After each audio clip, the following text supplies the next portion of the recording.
Guys இப்போ நம்ம பார்க்குறோம் இல்லையா. ஸோ இந்த புக் பார்த்தீங்கன்னா மேஜிக் புக் சொல்கிறாங்க. ஸோ இந்த மேஜிக் புக்கில் எப்படின்னா நம்ம நார்மலான புக்கில் நம்ம எழுதணும்னா அழிக்க முடியாது இல்லையா பென்லாம். ஸோ இந்த புக்கில் வந்து நம்ம எவ்வளோ நேரம் நம்ம எழுதிக்கலாம் பாருங்கள். ஸ்கெட்சில் நான் எழுதுகிறேன் 2 போட்டு. ஆனால் துணி கொடுங்கண்ணா பார்த்தீங்கன்னா இப்போ பாருங்கள் அழிஞ்சிச்சு.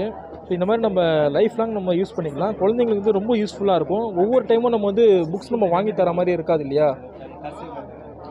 பாருங்கள் 4, 5 சொல்லிட்டு இப்போ குழந்தைங்க வந்து நார்மலாக இப்போ கிரிக்கிறதுனா கூட இந்த மாதிரி இங்கே பாருங்கள் நார்மலாக நம்ம அழிஞ்சோன்னா எல்லாமே போயிடும் கைஸ் உங்களுக்கு.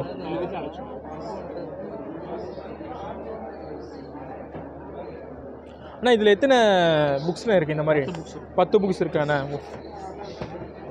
இது வந்து இங்கிலீஷ் ரைட்டிங். ஸோ குழந்தைங்களுக்கு வந்து ரொம்ப ஒரு யூஸ்ஃபுல்லான இருக்கும். ஸோ இங்கிலீஷ் வந்து எழுது படிக்கிறதுக்கான ட்ரைனிங் நம்ம கொடுக்கலாம் இதில்.